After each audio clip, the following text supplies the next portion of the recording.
राधे राधे दोस्तों, मैं आपकी एस्ट्रोलॉजर अर्चना गुप्ता अपने ज्योतिष के चैनल पर आप सभी का हार्दिक स्वागत करती हूँ। और कैसे हैं आप सभी? आशा करती हूँ आप सभी स्वस्थ और प्रसन्न होंगे। माता भगवती माँ लक्ष्मी की कृपा आप सभी के ऊपर बरस रही होगी। दोस्तों, आज मैं आपके लिए शीतला अष्टमी के लिए विशेष जो आप पूजा पाठ करना चाहते हैं उसकी मैं आपको विधि बताने वाली हूँ। कब है ये बताने वाली हूँ, किस तरह से आप पूजन करें ये बताऊँगी। माता शीतला की पूजा क्यों करनी चाहिए ये भी आपको बताऊंगी। दोस्तों, इससे पहले मैं आपसे कहना चाहूँगी, आप मेरे इस चैनल पर नए जुड़े हैं या आपने इस चैनल को सब्सक्राइब नहीं किया तो मेरे चैनल को सब्सक्राइब कर लें। साथ में ही घंटी के बटन को ऑल पर कर लें जिससे मेरे हर वीडियो का नोटिफिकेशन सबसे पहले आपके पास पहुँचे।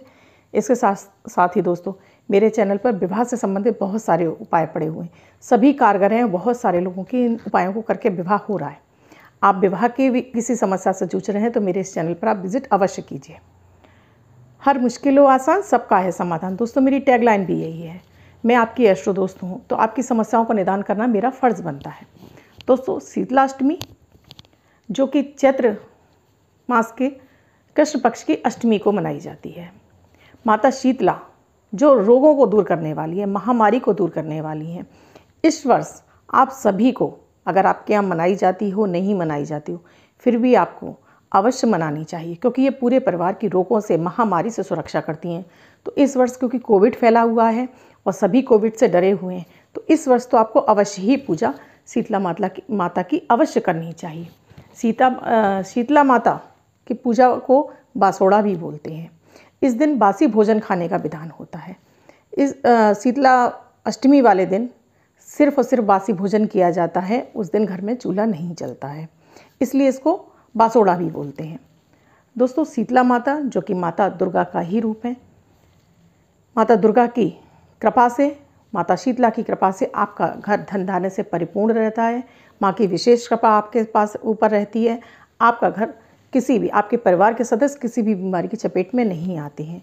पुराने ज़माने में जब ये शीतलाष्टमी मनाई जाती थी दोस्तों, उस समय क्योंकि गांव में सब लोग रहते थे या परंपराएं इस तरह की थी तो तब वहाँ पर इस तरह के शीतलाष्टमी को विशेष रूप से मनाया जाता क्योंकि ये बच्चों की ज्वर से, चेचक से, हैजा से रक्षा करती। उस समय महामारियाँ बुरी तरह से फैला करती थी, तब इतने वैक्सीन नहीं हुआ करते थे। वैक्सीन की कमी की वजह से माता शीतला की इसीलिए पूजा की जाती थी। जब भी घर में परिवार में कोई ज़्यादा कोई महामारी फैलती तो यही कहा जाता था कि माता शीतला का प्रकोप हुआ है।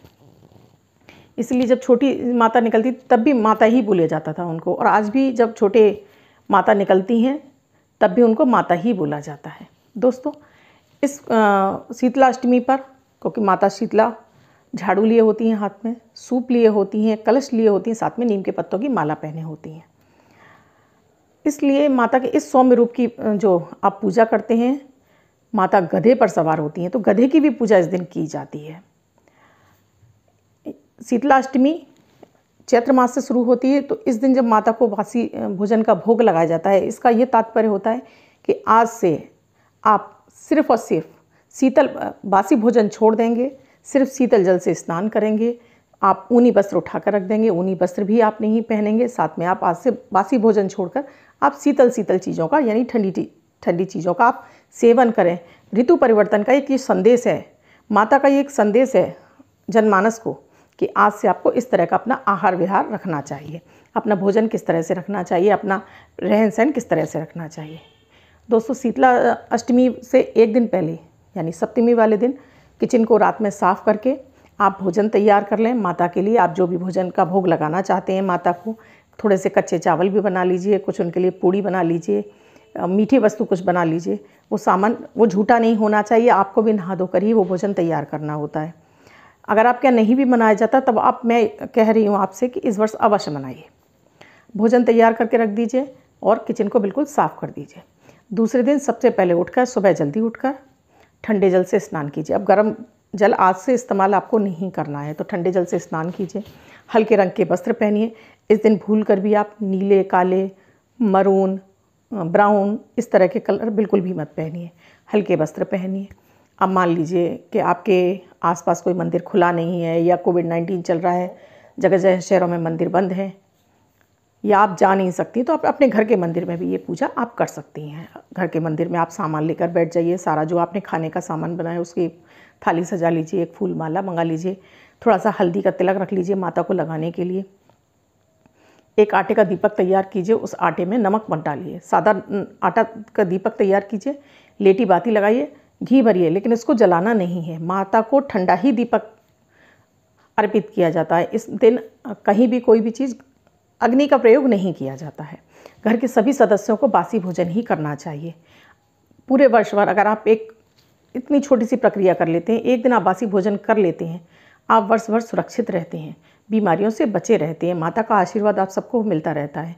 शीतला माता की कृपा से आपके घर में धन्य धान्य बढ़ता रहता है। आपके परिवार में स्वास्थ्य की जो सभी का स्वास्थ्य बहुत अच्छा रहता है और आपके घर में सुख समृद्धि वास करती है।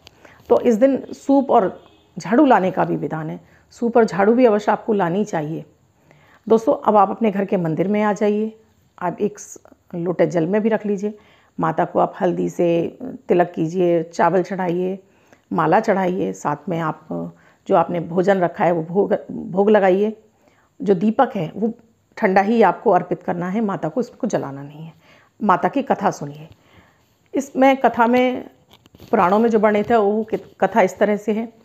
एक गांव में जब लोगों ने बासोड़े की पूजा कर रहे थे, माता की शीतला की पूजा कर रहे थे, तो उन्होंने उस समय माता को गर्म भोजन अर्पित कर दिया। उससे माता के मुंह जल गया। अब माता ने क्रोधित होकर पूरे गांव को श्राप दिया और पूरे गांव में ही अग्नि लग गई। लेकिन एक बुढ़िया का घर जो कि बच गया था, जब सारे गांव वाले उसको डायन समझने लगे कि भाई इसने ही कुछ करवाया है, जब वो वहाँ पहुँचे, उससे पूछा उसकी वजह कि भाई हम सबके घर जल गए, आपके कैसे बच गए हैं, तो बुढ़िया ने बताया कि मैंने कल रात का बना हुआ भोजन शीतला माता को अर्पित करके वो भोजन मैंने खाया है, इसीलिए मेरा घर बचा हुआ है। माता आपको इस अपराध के लिए जो आपने गर्म भोजन माता को खिलाया उसकी वजह से आपसे क्रोधित हुई हैं। सभी गांव वालों ने माफ़ी मांगी, माता को बासी भोजन का भोग लगाया, सबके घर में धन धान से परिपूर्ण हो गया। ये इसकी कहानी है। मैंने आपको बहुत छोटे रूप में बताई है, कहानी तो बड़ी है, मैंने आपको बहुत छोटा रूप बताया है। इसीलिए दोस्तों, इस दिन आपको किचन में भी थोड़ा सा पितरों के लिए भोग निकालना चाहिए, माता का भोग निकालना चाहिए। जो भोग आप निकाल रहे हैं वो आप गाय को खिला दें। साथ में किसी भी एक कुंवारी कन्या को, चाहे तो एक किसी भी महिला को आप एक थाली भोजन निकाल के दीजिए, वो भोजन कराइए, उसके बाद ही आप ग्रहण कीजिए। वो कन्या माता स्वरूप में कराइए, स्त्री को भी माता स्वरूप में ही आप भोजन कराइए। ये एक आपको बिल्कुल एक मैंने आपको सरल विधि बता दी है। इसमें आपको टेंशन लेने की ज़रूरत नहीं है, क्योंकि माता शीतला हैं जो कि शीतलता प्रदान करती हैं आपको। ये प्रकृति का एक संदेश होता है कि आज से आपको बासी भोजन त्यागना है, आपको ठंडे जल से स्नान करना है, आपको गर्म पानी छोड़ना है, आपको ऊनी वस्त्र छोड़ने हैं, आपको अब शीतलता वाली चीज़ें खानी हैं, शीतलता तरह से रहना है। तो ये प्रकृति हमारे यहाँ पुरातन धर्म में हमें इसी तरह से छोटी छोटी विधियों के द्वारा समझाया जाता था कि आपकी ऋतु परिवर्तन में आपको किस किस चीज़ों का सेवन करना है, किस तरह से आप किसकी देवी देवता की पूजा करनी है। हम धर्म से जुड़े रहें, धर्म के मार्ग पर चलते रहें और माता हमारी इसी तरह से हमारी रक्षा करती रहें। ये एक संपूर्ण विधि है दोस्तों, और सरल है, आप कर भी सकते हैं इजीली। खाना सभी के घर में बनता है, आप उस दिन कुछ विशेष खाना बना लीजिए।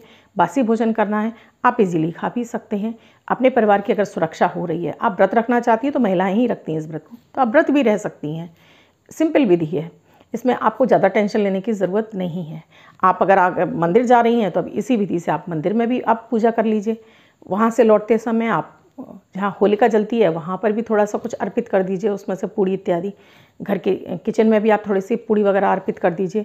जहाँ पर आप पढ़ेले पे पानी भरते हैं, जहाँ आपका किचन में पीने का पानी रखा जाता है, वहाँ पर एक पूड़ी, उस पर कुछ भोग रख के गौ माता को, अपने पितृ देवताओं को वहाँ पर अर्पित कर दीजिए। जैसे मैंने बताया, एक कन्या को या एक स्त्री को अवश्य खिला दीजिए, कुछ दक्षिणा दे दीजिए उसको। बस इतनी छोटी सी पूजा से ही माता आपकी इतनी साल भर आपके ऊपर अपनी कृपा दृष्टि बनाए रखती हैं। आई होप दोस्तों आपको ये मैंने जो आपको विधि बताई है वो आपको अच्छी लगी होगी। अच्छी लगी है तो चैनल को सब्सक्राइब अवश्य कर लें। कमेंट में जय माता दी, राधे राधे अवश्य लगें। वीडियो को लाइक अवश्य करें, साथ में शेयर कर दें अपने फैमिली मेम्बर्स और फ्रेंड सर्कल, सोशल मीडिया पे, जिससे अधिक से अधिक लोग इस वीडियो को देखें और इस शीतलाष्टमी पर अपनी परिवार की सुरक्षा के लिए हर महिला इस प्रयोग को करे। सिंपल विधि समझाइए, मैंने आपको कोई नहीं उलझाने की विधि बताई है, जिससे आप ये ना समझें कि मैं कैसे करूँगी। खाना आप जो बनाना चाहती हैं वो बना लीजिए, रसीले फल बाज़ार से मंगा लीजिए। इस समय तो अंगूर भी आ रहे हैं, इस समय आपके लिए खीरे भी आ रहे हैं, बहुत सारे ऐसे फल आ रहे हैं इस समय, ऋतु फल आ रहे हैं। आप ऋतु फल अर्पित कर दीजिए, वो भी नहीं है तो एक नारियल अर्पित कर दीजिए माता को। माता इतने से ही प्रसन्न हो जाती हैं। दोस्तों, आप मुझसे किसी ज्योतिषी समस्या का समाधान चाहते हैं तो डिस्क्रिप्शन बॉक्स में मेरा व्हाट्सएप नंबर दिया हुआ है। मेरा व्हाट्सएप नंबर है 8077506510। इस नंबर पर कॉल या मैसेज के द्वारा आप प्रोसीजर जान सकते हैं। ये सर्विस मेरी पेड है। दोस्तों, मैं कल फिर मिलूंगी आपसे अपने अमृत की बूंद और जादुई अक्षर को। आप उसे भी देखना ना भूलें, क्योंकि ये भी आपको आपकी हर अड़चन को रोकने में, आपके जीवन में शुभता लाने में बहुत ही ज़्यादा चमत्कारी हैं। आपके दिन को लकी बनाते हैं, बेहतर बनाते हैं, आपकी सोच को पॉजिटिव बनाते हैं, ऑरा को क्लीन करते हैं। दोस्तों, जब हमारी सोच पॉजिटिव होने लगती है, बहुत सारे काम तो हमारे केवल सोच से ही बदल जाते हैं। धन्यवाद। मैं कल फिर मिलूंगी अपने अमृत की बूंद और जादुई अक्षर के साथ।